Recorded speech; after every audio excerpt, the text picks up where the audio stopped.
Hello, welcome to Kim and Friends, where we laugh through the chaos, cry whenever the hell we feel like it, and always keep it real. Because as women, the conversations we have and the stories we share behind closed doors need to be heard out in the wild. I'm Kim, and I appreciate you taking the time to listen today. I really hope something resonates with you.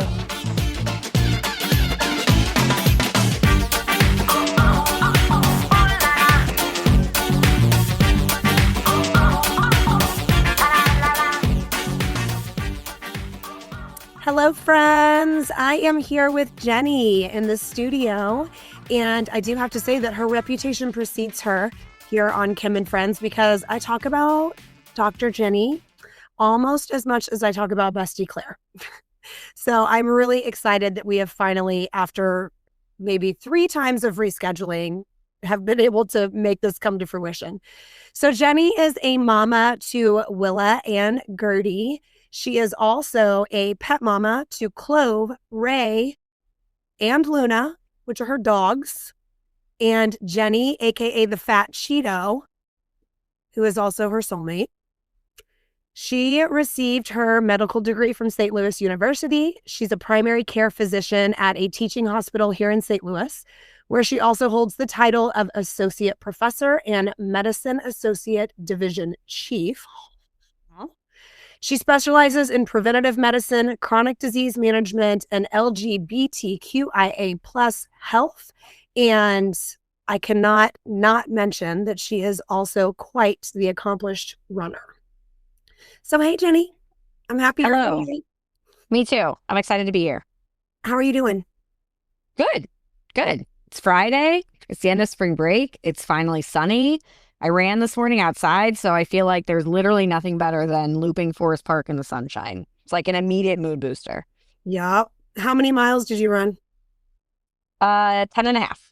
10 and a half. I was waiting for you to be like, just 10 or something. No, 10 and a half. I thought it was going to be 11, but it called it at 10 and a half. So, and it was a special run. I got to run with my coach and a good friend, which is not a frequent occurrence. So it's always really extra fun to get to run with somebody else. Well, we're going to talk about her a little bit because I know her too. Yep. We have quite a few fabulous women in common. We do. So I want to get into how we met. I want to discuss your running and your support team with all of that, with your prep. I'm going to pump you for all the medical advice you can give us, especially in regards to like peri and menopause and just sort of helping women navigate a system that doesn't necessarily feel like it's set up for us. And of course, we're going to tap into being girl moms, what that means to us. And you've agreed to open up a little bit about your divorce as well. But first, since I just mentioned that you work at a teaching hospital, I would love it if you could explain the difference between working with a provider at a teaching hospital as opposed to private practice and what the benefits might be from your perspective as a physician and then also as a patient. Sure. So when I think about teaching hospitals or academic medical centers, typically they are practices or hospitals or physician groups that are associated with a medical school. So when we talk about trainees or learners, that's typically medical students, so people who are in medical school. And then we will have residents and fellows, and those are people who have finished medical school. They are doctors, but they are continuing their training to learn more within different specialties. So that can be something like internal medicine. After internal medicine, you can then become a cardiologist or an endocrinologist who does things like diabetes. You can be a surgeon. So we, who are faculty, have finished medical school, have finished our training, and then now we work with trainees. And so I think, well, one, I'm a big believer in evidence-based medicine, which I know we're going to talk more about. But one of the cool and challenging things about medicine is it is constantly changing. So we are constantly learning about new treatments. We are learning about things that we thought were really great, and maybe now there's something better, or maybe now that we've had something around for a long time, maybe it isn't as great as we thought. And so because it's something that's constantly evolving, we as physicians or anybody who provides healthcare I think it is kind of our responsibility to keep up with some of that. But that's a huge ask, right? So you go to work all day, and then are we supposed to spend all of our time reading? I think a lot of us do read a lot. I mean, there's podcasts, there's a lot of different ways to get information. But for me, one of the great things about working with learners is that they are learning right now what we know the best evidence and the best medicine is. And so there's all the reading that I do. And then I also get the benefit of working with, yes, they're a student, but they're getting the most cutting edge stuff now. And so as a patient, one, you get multiple eyes laid on you. I will say I always am very grateful to my patients. I was grateful as a student. I'm grateful now as a faculty member, when they take the time and really like talk with medical students and spend time with them, because there is really no greater way to learn medicine than by working with patients. So for those who do go to academic medical centers, we owe you a huge debt of gratitude, because that's how we all learn. So I think that's really important to note. But you as a patient, you get to be seen by multiple eyes. I think I'm a really good doctor, but I will say, I agree. I have students who will say like, "Hey, why are we doing this?" Or, "Oh, that guideline, I thought that guideline changed." And so for me, that's awesome, because that helps me make sure that I'm giving my patients the best, most up-to-date care that they can have. I think the other thing is, academic medical centers is where the research takes place. So a lot of people who are there, like they are physicians, they may also be researchers. So that's where like new treatments come from, new drugs come from. And so one, you get the benefit of that cutting edge treatment. But I also think then that the people who are taking care of you are people who really like live a career of curiosity. And so they're curious about like, how can we make things better? How can we deliver care better? How can we find treatments that are better, that treat diseases, but don't, like chemotherapy, for example, that really targets certain cancers, but doesn't hurt a bunch of healthy tissue. And so you get somebody who comes to see you in a mindset of curiosity, which I think is just I think that's a great way to approach life in general. But I think as somebody who's seeking healthcare, that's what you want. You want somebody who's open, who wants to hear what you have to say, who thinks about it from different angles, and is versed in what we know now, but is also open to thinking about like, maybe what we don't know this, but like, how could this be? So I'm a big proponent of academic medical centers. I get my healthcare at an academic medical center. My kids get their healthcare there. My family members do. So I think it's a really awesome place to work, to get care. And I just want to say, I really am grateful to everybody who comes there, because that is how we advance medicine and make healthcare better for everybody. Well, I'm sold. That was a really long answer. Sorry. No, that's great. That's great. It's working out well for me. We'll say that. And I, previous to being your patient, basically Scrubs, the show Scrubs was my only experience with an academic. I've not seen Scrubs, but I have heard it is one of the most accurate academic or medical shows. And I mean, I know The Pit, that's like a hot show now. Not 100% accurate, because they never are, but also like there's a lot of stuff in there that is pretty spot on. So I have heard that, especially with the new season out, they're saying that Scrubs is like lauded as the most accurate medical show. And then The Pit, we watched season 1, but we're waiting for all of season 2 to be out, because we made the mistake of starting it and then we had to like wait every week for the episode. And I'm no good. That show is very bingeable. It is very good in like 3 and 4 hour segments at a time. Yeah. Okay, let's talk about me and you. Let's tell everybody how we met. So I met Jenny at work, similar to Margaret. And I can't remember when you started coming there. You were going to a different studio and then you started coming to ours. Was it 2021 or 2022? I think it was 21. I'm pretty sure it was February of 21, so it was right around my birthday. Okay. So yeah, I'm pretty sure it was 21. Okay. And she's an early morninger, like Margaret. Yep. The 5, sometimes the 6:10, but I feel like you settled into a pretty regular 5 a.m. 5 a.m. Yeah.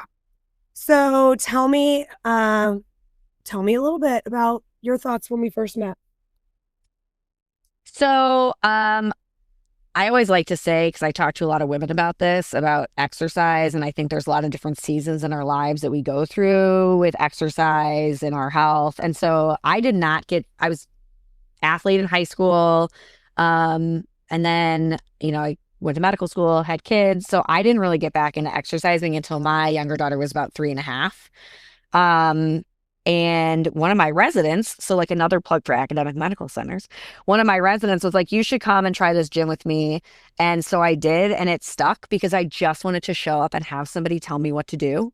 I did not want to make any additional decisions. I couldn't even decide, like, should I run left or right out of my house? So, I ended up in your studio, and I loved the variety. I loved feeling strong. I had never really lifted before, so like I loved feeling strong. I like going fast on a treadmill, which is I don't know why I do endurance running now, but I like going fast. And honestly, though, I think the best part and what I probably miss the most now is the community. Like everybody rolled in at 5 a.m. and in those like, I don't know, 5 to 7 minutes before class started, everybody chit-chatted. We got to know people. We ended up like, making friends that you would do stuff outside the studio with. It was awesome. Well, Great. The community was the seller. Community was the seller. miss having you in class. I know, me too. Are you lifting at all right now, or are you just running? Oh no, I'm lifting. I got it handed to me by my coach when I decided I didn't want to lift anymore because that's really not helpful, which one is not true. Then I got hurt and then I got hurt again. And so I'm on the lifting train, and I've only missed one lift day since the start of 2026, which I'm very proud of. So actually I'm going to go lift after this podcast. So nope, I am on it. I'm on with lifting. Well, you know what I say, if you're not doing it with me, I just want people moving. I want people moving their bodies. If you're moving, you're winning. So I'm glad you're getting it done, even if it's not with me. Getting it done. So yeah, we very much connected, and then Margaret was already there. So you formed a friendship with Margaret. You were one of those people next to her, pushing her to lift heavier, her pushing you to lift heavier. Those were some good times, those early 2020s in the studio. And were you running marathons before then, or is that something that started after 2021? No, I'm a late to life marathoner, I like to say. And I would blame it 100% on Stephanie, who I ran with today, who's my coach and friend. After I joined your gym, probably, I don't know, maybe a month in, she was a coach there, and she came up to me and said, "You seem fast. Do you want to run this relay with us?" And I was like, "Sure." I had no further information about that. I had participated in one 5K ever.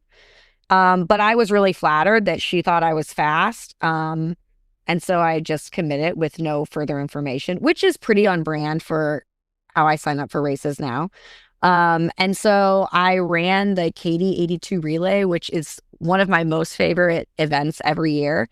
And it was like the first really organized race I did. And then I was like, this seems pretty fun. And these women I ran with are pretty cool. And I guess I'll just do some running.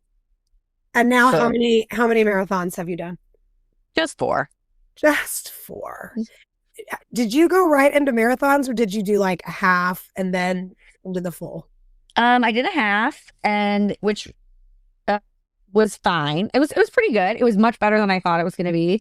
And then I asked Steph if she would really train me for a half for real, because I thought maybe I would run a marathon, but only if it was a major world marathon, because otherwise that sounds stupid. Like that sounds horrible. So you could qualify for New York at the time on a half marathon. So I thought I would try to qualify. So I ran this half marathon, and I did qualify. And so then I had signed up to run another half marathon. So I thought, well, if I could run this half marathon, I guess I'll just go ahead and run a whole marathon. And that was it. That was the bug. So you did New York was your first one? No, I've never run New York. So I also learned after that there are so few spots for time qualifiers for New York that if you time qualify, you still have to get like 20 minutes after that. So I have to do a sub 3. I'm not quite there yet. Although we talked about it today. So no, I've done Boston twice. I've done Chicago, and then I did a race out in Washington State was my first one. So Awesome. Well, y'all are freaking badasses. Y'all know how I feel about running. I'm very impressed. I can tell you that the marathoning and training for it and all of that, like it is just like one giant metaphor for your life. Like if you need an activity that you could have everything be a metaphor for your life, I think it is endurance racing. So I just realized my friend texted me, I think it was 2 days ago. I did my first bodybuilding show 15 years ago this week. And that was like, it's strange. It feels like it could have been 300 years ago. And it also feels like it was yesterday. And that prep process, like I ended up doing like 5 shows in total. And the preps were, were anywhere from like 14 to like 23 weeks. Or then one time I did like a show and then went right into another prep and did another show. So it was like basically over half my year being in that, arduous prep mode. And I think that I could say it's similar. It's very much a metaphor for life as well. Yeah. Yeah. In my experience, not so positive. I know that running has been a much better positive outlet for you than bodybuilding was for me, but hot damn. Okay, so you talked a little bit about your injuries. Are you injured right now? How are you doing? No, I'm not getting injured anymore. That's manifesting it. I'm not getting injured anymore. I will say, I know you had Margaret on here, who is one of my good friends. I would say is like my spirit guide life coach also. But she has been a huge helper to me in the nutrition space. I actually was really underfueling. I didn't really understand how much you need to eat, especially like when you're really in the like peak of marathoning. And she's been hugely helpful. I mean, she really meets you where you are. And it's kind of like, this is my lifestyle. I'm one of those people who just will eat the same thing. I need like 3 options and I will just eat the same thing over and over. But she's amazing and really helped me figure out like how to get all of the nutrition that I needed in food that I like and is easy and fits in with what I can do. So that's been a very big learning curve for me. But I think that's been a huge, that's why people get hurt is they don't eat enough. Well, so, how quickly, that's pretty instant gratification when you start fueling your body properly, the way it will heal itself and your recovery time is so much quicker and you're not just like, white knuckling through runs. Like I'm sure it was pretty quick, huh? Once you started eating more and eating the right things, wasn't it? I mean, you feel better. I feel like, it's hard. Like all the marathon and like endurance training is hard. But you don't feel so like constantly run down, I would say. And I think the other piece of that is also learning. And here's like a life metaphor, learning to go slow so you can go fast. I think that's the other piece of it. But that nutrition part was huge. Well, and this circles back to the bodybuilding because in opposition to bodybuilding, as you're getting closer and closer and closer to your performance, you are getting fewer and fewer and fewer and fewer calories. And I think as an endurance athlete, you're probably ramping up or maintaining or carb loading, whereas we are carb fasting, like literally removing even hydration from our diets for that performance, which definitely being up on stage posing for anywhere from 10 to 30 minutes is physically taxing. I will not claim that it's as physically taxing as marathon. But yeah, some carbs would probably help if it wasn't, if the carbs bloated you and made you not look good on stage. It's a lot of carbs, man. It's a lot more carbs than I thought. Yeah, which is nice, but also hard. It's hard. Yeah. I know nobody feels sorry for you though. Nobody's like, oh, you're on a high carb diet. No one cares. And then you're like, try to eat 550 carbs in a day. Like, yeah, it's a lot. Just do it one day. Just try. Yeah. And it's not like we're just having the carbs. It's also all the protein too. Yeah. And then trying to get the right amount of fat, but not too much fat. It's like if I could Yeah. have all the fats in the world, this would be easy. Yes. Yeah, it's a full-time job tracking your food. Okay, so you have Marge as part of your support network. You've got Stephanie who's doing all your programming. She tells you how much to run, how long to run, when, also does your weightlifting programming. So, and you met them both taking classes Mhm. where I work. So, talk to me a little bit about like sort of that community that you were speaking to before. Well, the other, I would say, big person in my community who I also met in class is my friend Kelsey. Um, I spend a lot of time in Kelsey's basement. I think I spend more time on Kelsey's treadmill than on the treadmill in my own house. I I think that, I mean, running has been an amazing community. It's really been an amazing community of women. And I think, I mean, you talk about this a lot on your show about like there's diet culture, there's body image culture. It's a very just real group of people who are very open about like their own struggles, very supportive of each other. Um, I feel very lucky to have that. I think I said this to somebody the other day that I think that the people that I am the closest to now are the vast majority of them are people that I have met within the last probably 5 to 6 years, which I think is so funny because there's so many like, these are all my friends from growing up. Like my most core group of friends are people that I probably have met in the last 6 years. A lot of them have come through exercise and fitness. Um, and everybody kind of shows up in their own space. Some of us like are really competitive and like to race a lot. Some people just like to, you know, I don't know, go on a couple walks, which I think is awesome. And I shouldn't say just, but it really is everybody shows up who they are and their support for that. And I think that's really amazing. And I think one of the cool things to go back to running is how fast I run does not impact how fast you run. And like how great I do does not mean you need to do worse. So I think we all just can cheer each other on in a very real way. And I think as a mom of daughters, having this group of women that surrounds them who look different, who do different things is so wonderful that that's just like what their world is. Um, I feel very lucky to have that as a mom too. Well, you already know this about me, but I definitely see fitness and exercise as a vehicle for community and Yeah. just taking in this bigger picture of our wellness.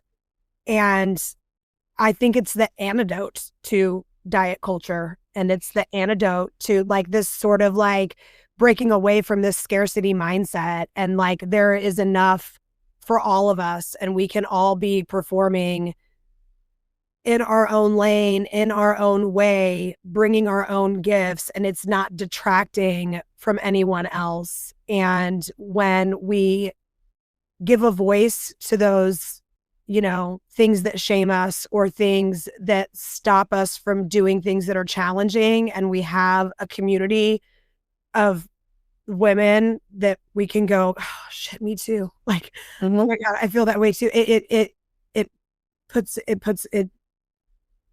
takes the shame away. It just Yeah. dispels it. And like, we don't have to operate in these communities of like competitiveness with each other Right. and lose our own competitiveness. We don't have to, feel ashamed that we, fell off of our diet or can't stick to our diet, or, we can share openly and honestly. And it's not just about exercise and nutrition as a way to look a certain way in the world. It's like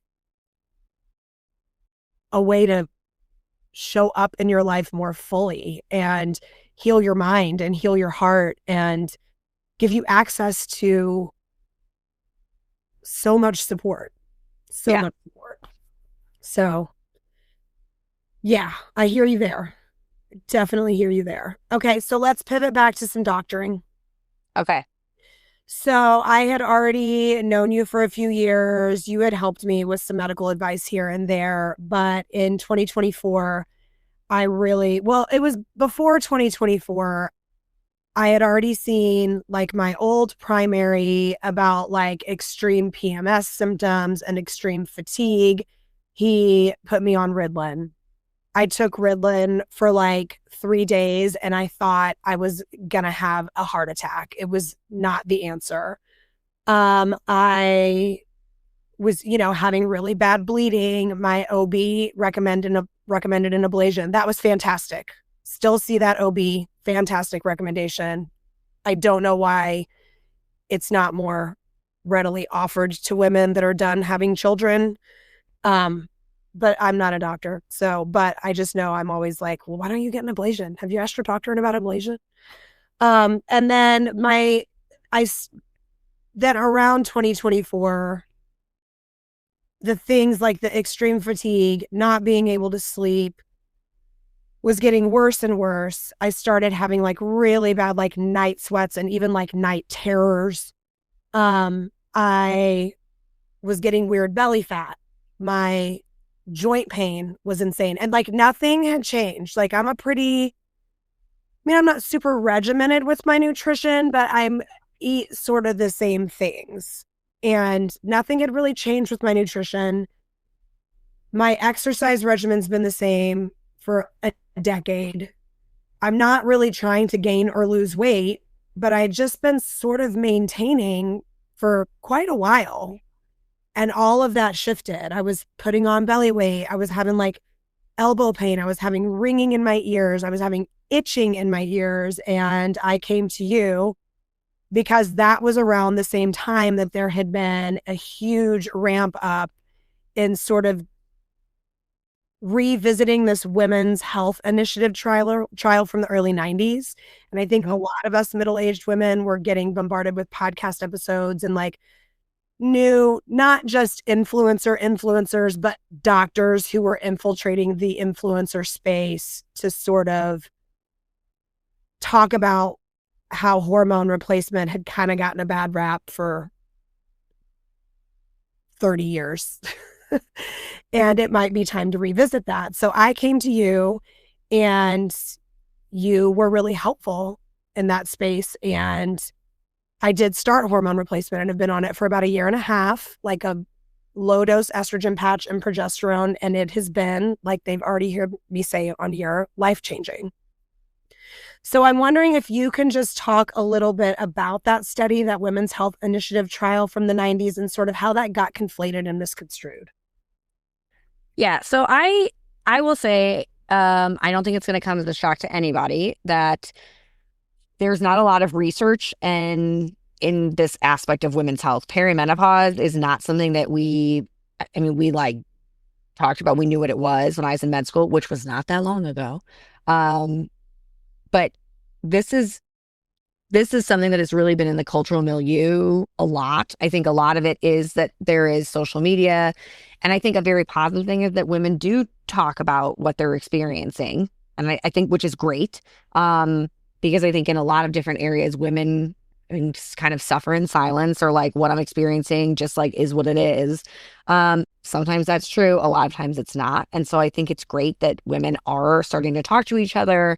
They're asking questions, and it's really spurred that there is more research that's going on in this area. It's a relative statement because I think there was like very minimal research in this area. So this would be an area that I would say, for me, I think for a lot of us, we're continuing to learn a lot more about, because there just hasn't been that much data to guide us. So the Women's Health Initiative, as a study, if you go back and look at it, at some of its limitations, one of the big limitations is the average age of the women in this study were in their early 60s. And so when we talk about women in perimenopause, I mean, we're talking about women in their 40s. And then this study was about women in menopause. And so a lot of times, like, that may be early menopause in your 50s. These women, again, were older. And so in their early 60s, typically menopause is done. So menopause is defined as you haven't had a period for a year. So a lot of these women were past, and like I would say like a bit past where their menopause started. And so when they talk about some of the things the study brought up is heart disease. That's a big one. Breast cancer is another one. I mean, when you look at as any people get older, men and women, we know their risk of heart disease goes up. So when you're talking about somebody who is 63 versus 53, there's going to be, whether you're on estrogen or not, a difference in your risk of heart disease. So that's one limitation, is that these people in the study were older. The women in the study were older. They also used, the type of estrogen they used was a conjugated equine estrogen. We don't really use that too much now. Most of the estrogen that we use now is a synthetic estrogen that's derived from plants. And so it's just a different hormone, a different type of estrogen that was used then versus now. So it's hard to extrapolate these findings to younger women. The hormone they used was different. So like you said, you're on a patch. So the way a patch is metabolized, that hormones metabolized versus oral is different. So that also changes what the side effect profile looks like. It changes like your risk of blood clots. They're higher when you take something orally than if you take a patch. And then they also talked a lot about relative risk rather than absolute risk. And I don't want to have a statistics lesson here. But when you talk about relative risk, it makes it seem a lot bigger than when you look at somebody's individual risk. So it's not that the information was misrepresented, but the way that it was represented makes it sound a lot scarier for the kind of day-to-day person. So I mean, the study was not bad. I think just like with all studies, you have to look at it in the context of who are we talking about, what was given, and then how do we extrapolate that to what we know now. So the medication is a lot different than it was then. Just to kind of give you some numbers, when you talk about women who are like 50 to 59, I just pulled some numbers for some studies. So the risk of coronary artery disease, so heart disease, it is very slightly increased. When they looked at 1,000 women in 5 years of hormone use, you had 2.5 extra additional cases for people who were using estrogen and progesterone compared to not. So these are like paper. So they're little.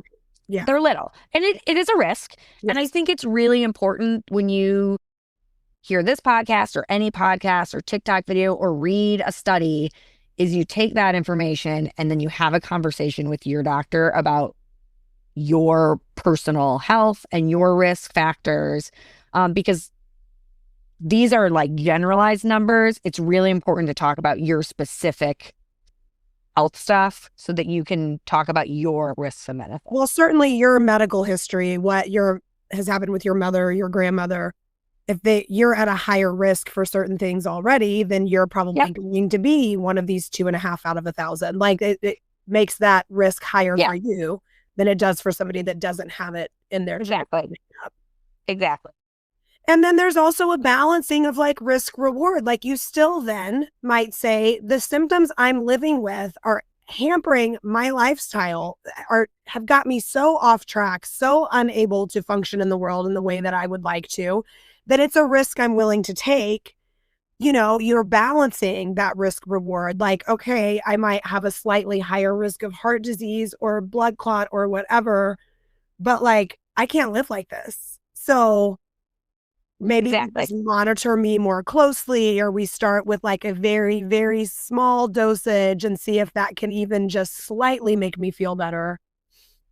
And I think that's where it becomes really important that you have a GP that you can really get some time with and really talk through those things with.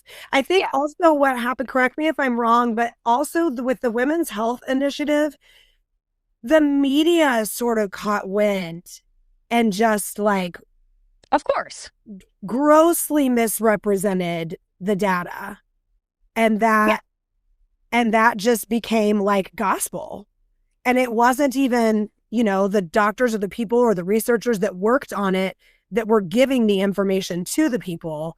The media became this in between, and they're, you know, in no way qualified to be communicating this information to the general public, and it got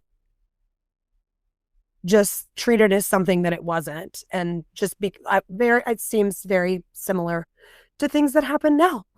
I was just gonna say, I feel like that is the story of a lot of research, right? And so, like, even talking about relative versus absolute risk, those are two very different things. And so, if you don't understand what that means, or someone doesn't explain what that means to you, that can really misrepresent what the data is actually showing. And so I think that's a really important thing across all media platforms, is to kind of take what you hear. I mean, you can learn about it, but then I think it's important to really engage with your healthcare provider to talk about what that means for you for this exact reason. Because what the media says is what the media says, or like what your TikTok person said is what they said, and what your neighbor said is one thing. So like really having that conversation with doc is important. There was an OB in the lobby the other day, and she was talking about this distinction between information and education. Yep. And she was talking about, she had a patient come in that kept like saying, well, I don't even remember what it was she was claiming to have, or let's just say it was ADHD. Well, I'm ADHD. And she was like, oh, it was a new patient. She's like, when were you diagnosed? And she was like, well, I wasn't. I asked ChatGPT. And she had just like put this diagnosis on herself. So I think what you're saying about like bring the information to a medical professional that you trust. Yeah. And it's not like it's bad to do your own research or to find your own information. But when you're diagnosing yourself or you're treating yourself based off of the internet, and you don't have a professional as an intermediary to help you navigate those things, that's when we're losing the benefit of the education with the information that you are certainly welcome to go research on your own, but then find somebody who has the education to help you decide how to use that information. Yep. Yeah, I totally agree with that. Can I share some of my thoughts on that? That's exactly where I want to go. I want to understand more, like, because women will be like, well, I didn't respond to birth control well at all, so I really don't want to do an estrogen patch. And those two don't really go together. And I know you specifically told me, like, don't go get a pellet.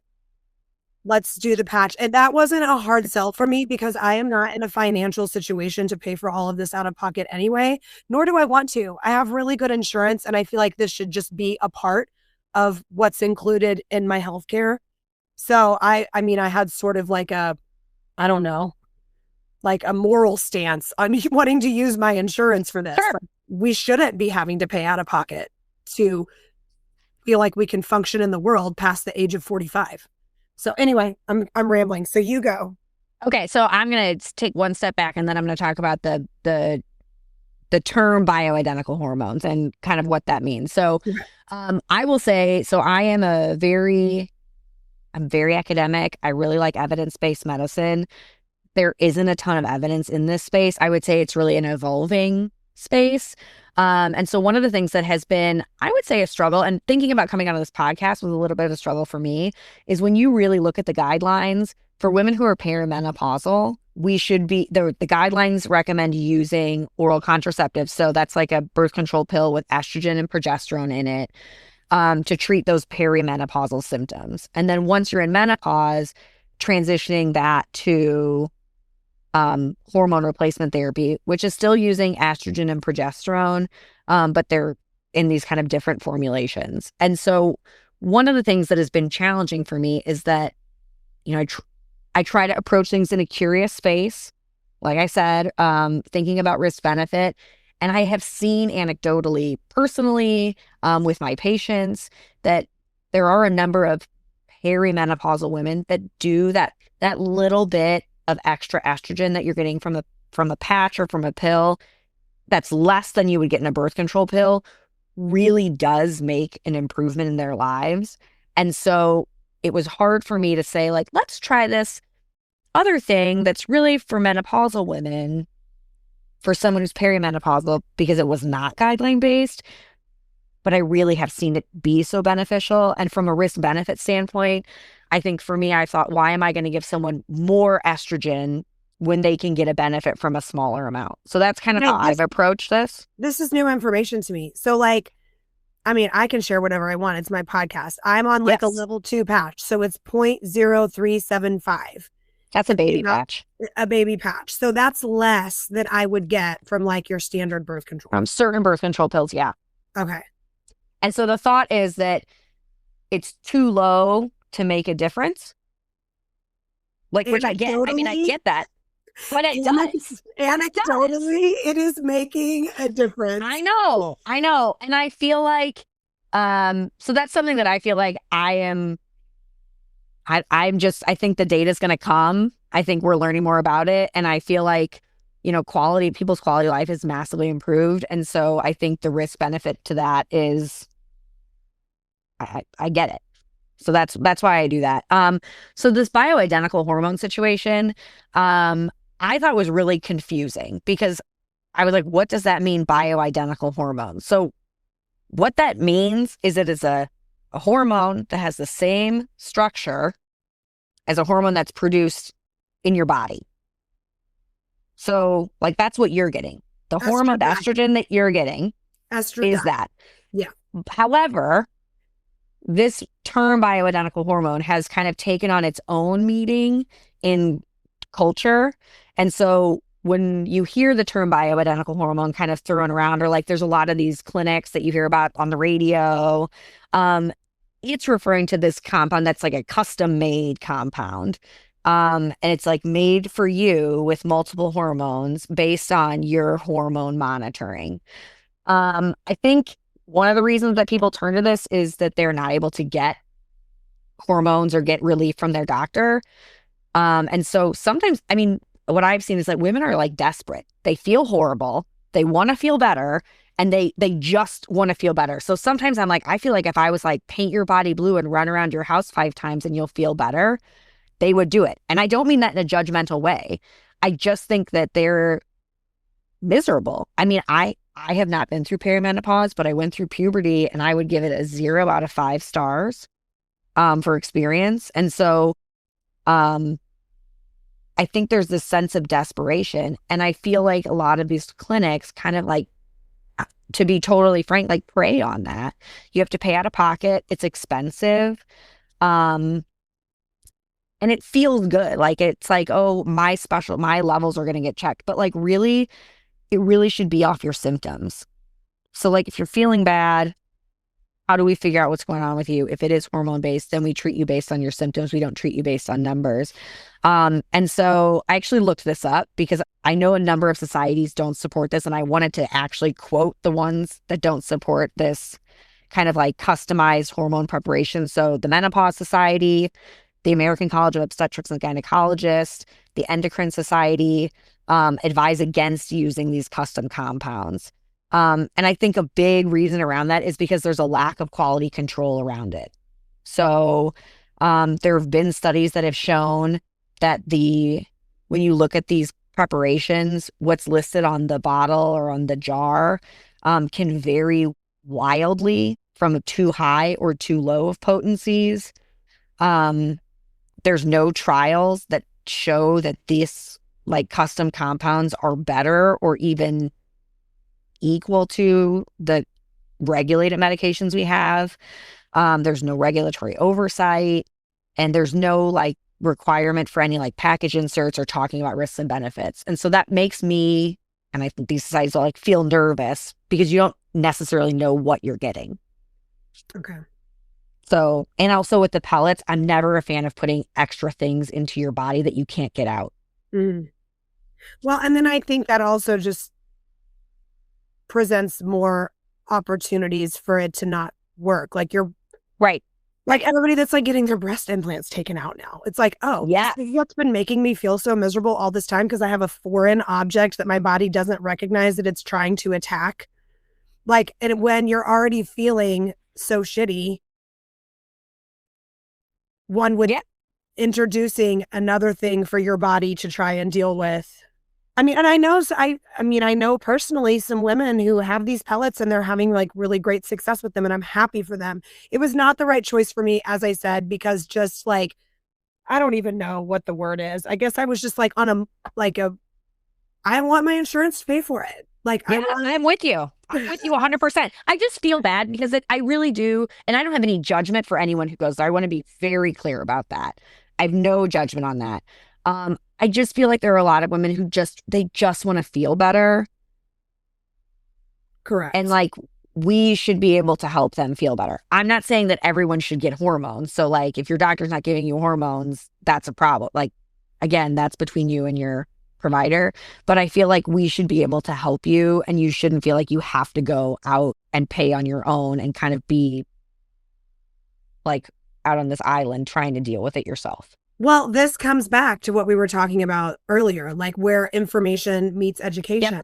So, like, you can go out and have wine with your girlfriends, or even just, I mean, I tell people, if there's a study that I need to enter to help support more research for women in perimenopause and using the patch, I'll enter it. I'll contact you. I will do whatever I can to get this information out. And I am not a doctor, but I mean, like you just told me, I spoke to a woman recently that's like, well, hormone replacement isn't an option for me because I was on birth control when I was like 22 and there was like a cluster of blood clots in my leg. And I'm like, well, I think, again, not a doctor, but you should talk to your doctor or a different doctor or several doctors, because I think the estrogen that is in birth control might be a different type of estrogen, or it might be different than what they were putting in there now. And that like the patch, your body might process it in a different way.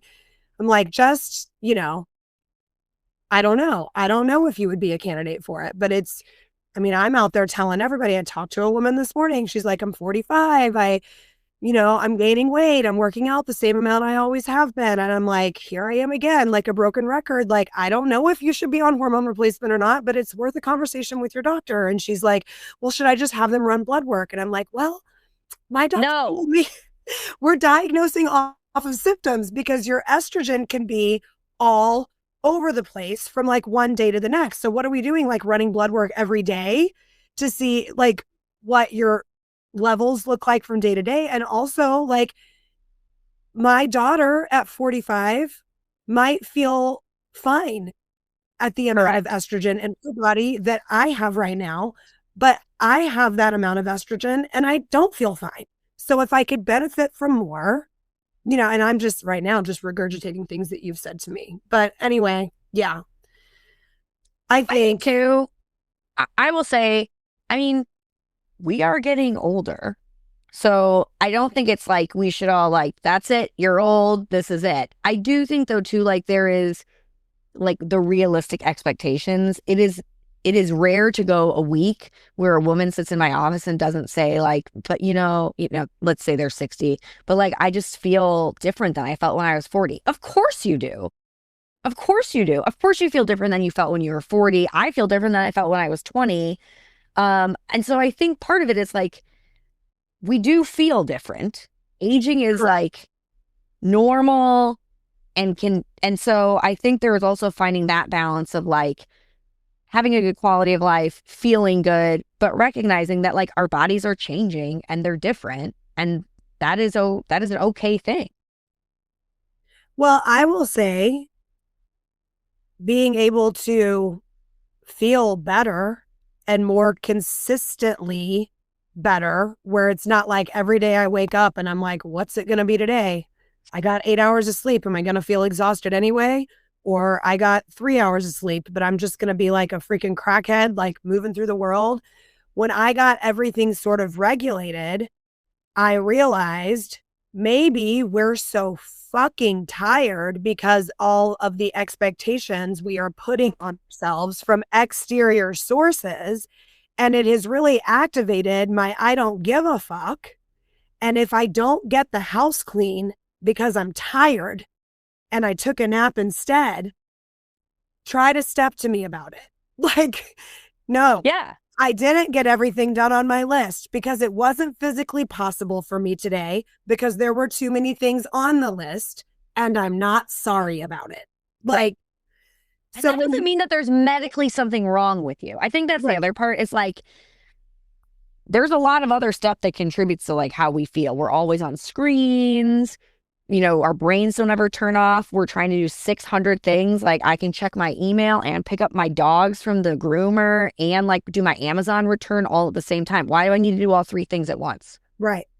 Like, and these 60-something women are also on their screens seeing this AI that look like, no way. Like, you're just, your expectation for yourself is, I don't want to say your expectation is too high, but it's like, just like, give yourself I think we need to I think we need to give ourselves some grace. And like belly fat's a great example. It is normal for your fat to redistribute after you go through menopause. Like, women all the time will be like, but I've never had anything on my belly before. I'm like, that's correct. Because you've never been in menopause before. Like, and that is okay. Our body shapes change. And I think that is okay. And that goes, I think, back to that idea of having like a group of women and being able to share things of like, what's normal and what's not normal. What should I do something about? And what is like, this is, you know, I will say I did just turn 40, and the number of people that were like, but do you mean 21? And I was like, absolutely not. No, you could not. Thank you. You could not. I wouldn't mind the running recovery of a 20-year-old body. That I would be very into, but that's pretty much it. Oh, God. Okay, so when it comes to women advocating for themselves in medical situations, so if somebody is like me, but they aren't in a situation where they just have a doctor in their class every morning at 5 a.m. or their personal phone number that someday you might take away from me because they text you about professional things all the time. What do they do? What do they do to find somebody, even if hormone replacement isn't the answer, but we'll just take the time to work through it and find that out? And that's not even just in regards to hormone replacement. I think women in general. What are like 2 or 3 pieces of advice you can give women to find doctors and medical support that takes their pain seriously, that takes their symptoms seriously? Go. One, there's a huge shortage of primary care doctors. So I will say in my own clinic, I have an incredible group of nurse practitioners. And I think that sometimes people feel like, well, I need to see a doctor, not a nurse practitioner. I mean, they are different. But I think that is a really incredible, my group of NPs is fabulous. And I would recommend anybody to see them. And so I think it can be really frustrating to find a primary care provider, period.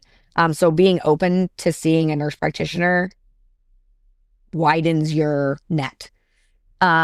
That's not really my advice. That's just an FYI. I think everybody deserves somebody who will listen to them, who will listen to their story, who will approach it with a space of curiosity, who really wants to understand what they're saying. I think everybody deserves a provider who's going to be honest with them. We're not magical. Like, we don't have the answers. I have definitely sat across from patients and told them, like, I don't know what's going on. Like, here are the things that we can look at. Here's what I think we can do with those results. And sometimes it takes a while for us to figure it out. That doesn't mean that your provider is bad. Like, getting an answer is not always going to happen, which is kind of shitty. Am I allowed to say that? Am I allowed to say shit? Okay. I dropped like 3 F-bombs earlier. Oh, okay. You but didn't so like, even notice. No, I didn't even notice. I feel like for me, like, one of the things I say to my patients is like, I don't know. One, if you want to get a second opinion, I always support that. And 2, but we will like continue to be on this journey together. And like, as new things come up, we will like investigate those and go down that path. And I think that's really frustrating when you want an answer and you want to feel better. But we don't always have it. That is my most honest statement. But I think you should find somebody who you feel comfortable that listens to you. Okay. Because at the end of the day, if you feel like the person isn't listening to you, whether they have an answer or not, I feel like I'd be like, but you're not even listening. I think that's one of the biggest things. I think if you can get recommendations from somebody else, as somebody that's worked well with them, I think that's great. Whether it's your doctor, your dentist, your therapist, your hairstylist, Shout out to Kim on literally, I have the best hairstylist. I just Um, met her last week. We were talking about she's literally the best. But I think that's my biggest piece of advice is it's worth finding somebody who listens to you. The number of people I would say who I talk to who are like, well, I don't really like my doctor, but like, it's fine. Don't like get rid of them. It's like a job. I wouldn't get rid of your current job until you get a new job, but it's worth looking around to find somebody who you feel like actually listens to you. Because then no matter what, at least I feel like it's somebody that you trust is really has your best interest at heart and is working for you. Well, that's good to know about the nurse practitioners at your office because you've cut me off. They're amazing. I keep trying to send you people and you're like, I'm done. No more. You weren't taking new patients when you took me on. And then I think I got you to take like 3 more people and you're like, it's enough. I had to shut it down. I will say though, my plug for them is all of the family members I have that come to my clinic see nurse practitioners. Okay. So they're amazing. I cannot speak to how great they are. Well, and I've heard this before. It is like a new shift in the new-ish. Yeah. And like doctors, not all NPs are created equal. Same thing with physicians. I mean, I would say that's absolutely true. But I think sometimes people don't want to see them just because they're not a doctor. And I think that then you miss out on a group of people who could really help you. Cool. All right. Well, let's talk about momming girls, being girl moms. You have the coolest names for your girls. Willa. My kids are cool. You have an old lady too. You have an old lady kid too. Edna's 14. I know. It's weird, man. I have a 10 and a 12-year-old. I have to say, they're epically cool. Gertie is who I wanted to be when I was 12. Like, she's good at sports. She's funny. She's a knockout. Like, that is who I wanted to be. I was not as cool as her. And then Willa is the kindest, most loving human being with aspirational self-confidence. I would like to have the self-confidence that she has. And I hope she never loses it. But they're pretty awesome. Well, and would you say, like, as a woman in the medical industry, raising girls, I mean, I would just like it if you could talk a little bit how you're like just personally invested in sort of shifting this landscape for medical care for women. Like when you're seeing your daughters coming up, like, I mean, I think the shift is happening, but it's undeniable that like historically our pain has not been taken as seriously.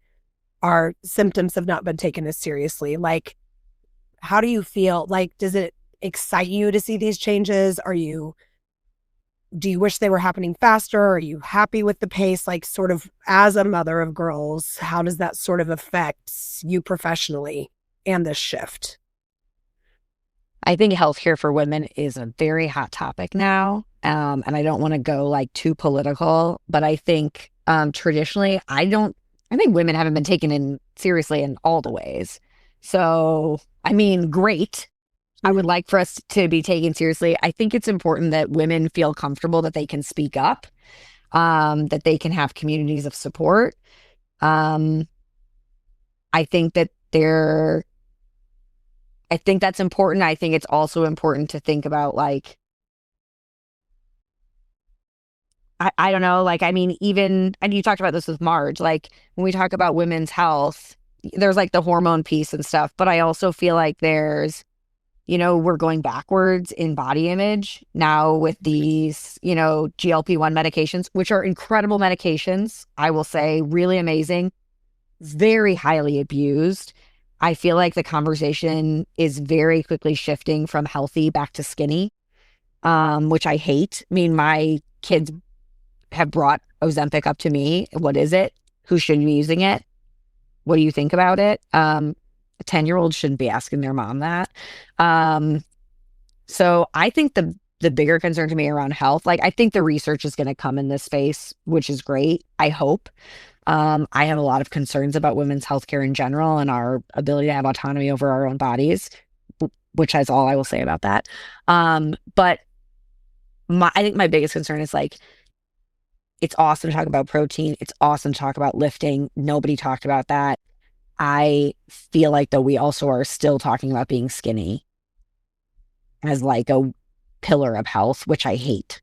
Hmm. and like breaks my heart. I will say Roe, which is one of these online companies that does GLP-1s. Serena Williams is one of their spokespersons, which devastates me because she is like a bomb ass athlete who has won so many tennis championships, and she's like a beast. Hmm. She's super muscular, and like it breaks my heart that she is touting weight loss medication. And not in the context of and healthy eating and lifting and cardiovascular fitness, none of that. So that makes me feel sad. So I guess we're seeing a push-pull, which makes sense. Like women were getting louder and getting frustrated and advocating for themselves. And now we have this underlying piece that's like, let's make them smaller and quieter. So it's not going to be just a general, like, I guess just because of where I'm at personally in my journey, I'm like, I'm so excited that I was able to find somebody who would help me. I want everybody Yeah. to have that. And it feels like such a positive thing in my life that, yeah, there's always going to be that counterbalance where it's going to try to be shut down. And I would say too, just because you don't get what you want from your doctor doesn't mean, it can mean, but it doesn't always mean that like that's wrong. I think sometimes that gets I hear misconstrued you. too. Does that I make hear you. sense? Absolutely. And I think that's another piece of this. Like, I think there's a lot of people that are paying out of pocket that are getting really, really great quality medical care. And I commend you, and I'm happy that you have that option. But I also think the other side of that is that it's become a space where people can just mail order whatever it is that they Yeah. want, and then they're functioning from that information place, and it's lacking the education. So they're saying, okay, this TikToker or this person or that person said they're on this, and I want to be on this too. So I'm going to go to this website and I'm going to order it and do this sort of like fake checklist of appointments where I could even lie about what my medical history is.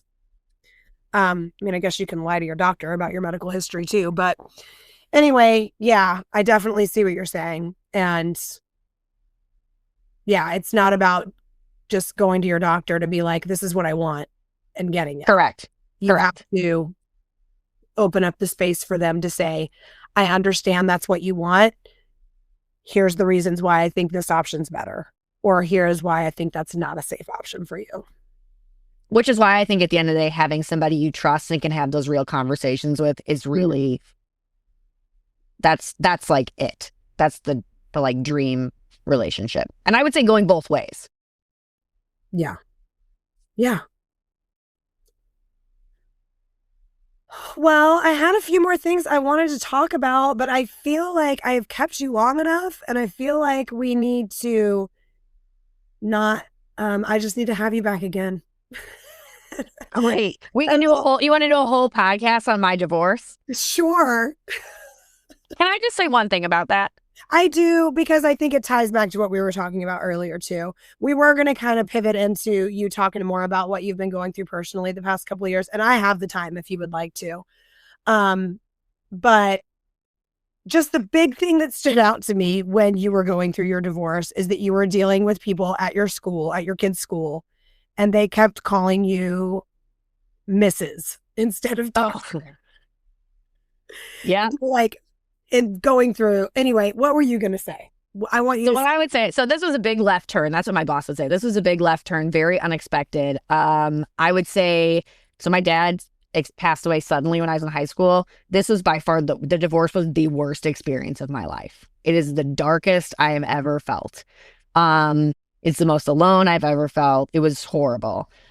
And I think that one of the things, probably the biggest thing that brought me through it is the incredible, I would say, shout out. I have some really great guy friends who are wonderful. So I want to acknowledge that.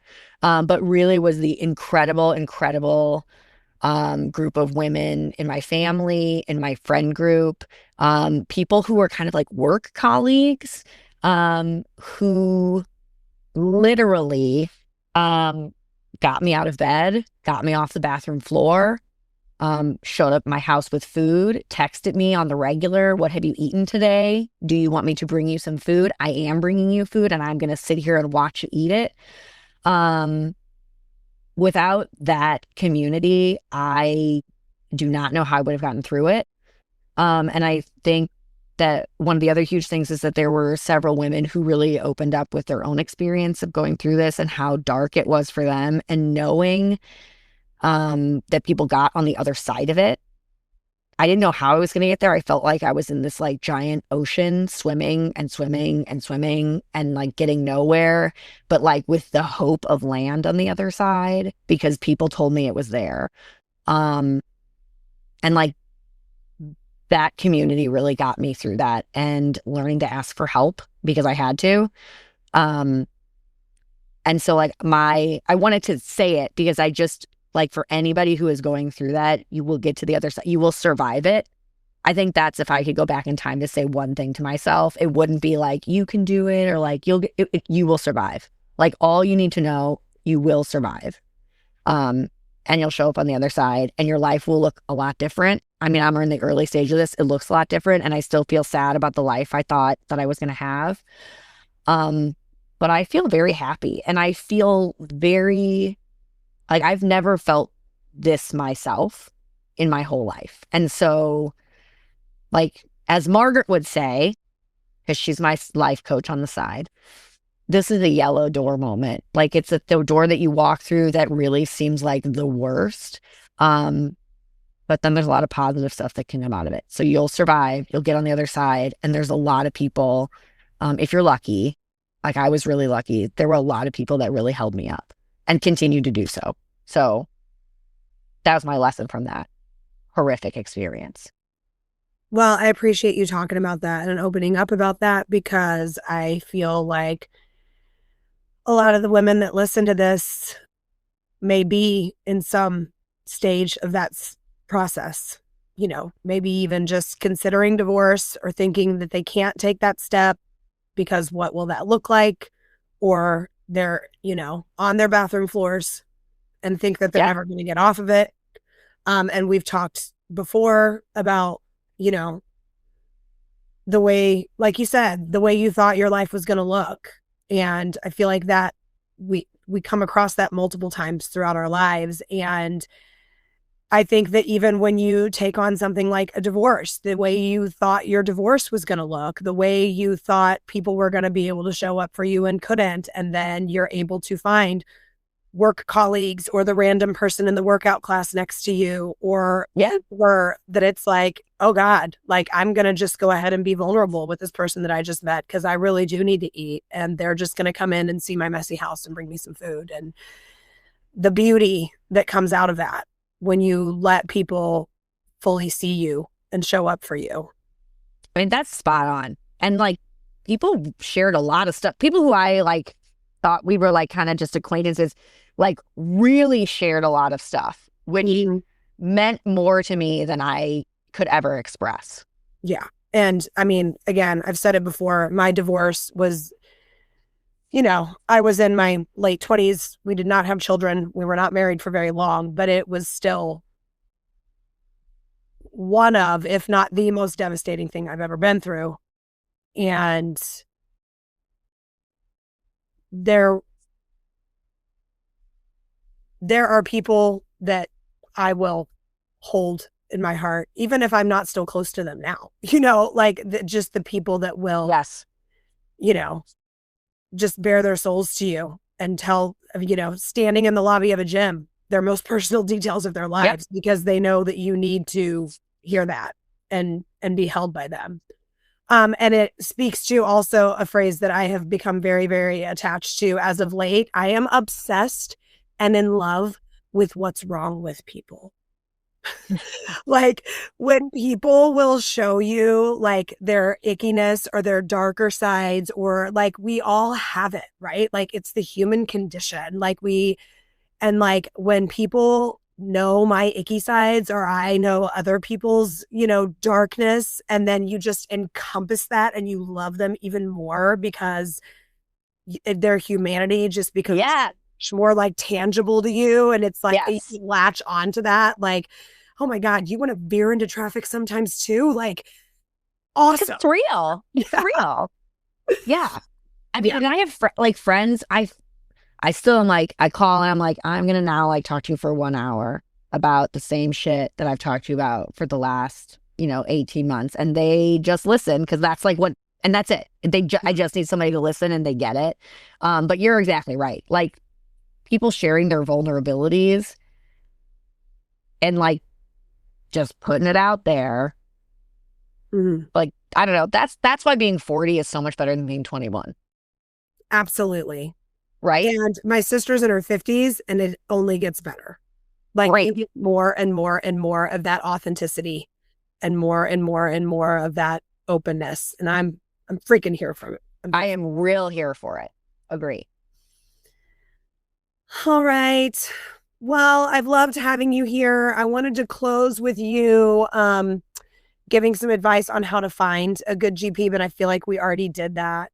And I am going to now recommend your practice and that people go to the nurse practitioners there. So here in the St. Louis area, if you are looking for someone to listen to you and take you seriously, I have somewhere I can send you, offline, off the pod. Just text me or reach out to me on socials and I'll send you that information.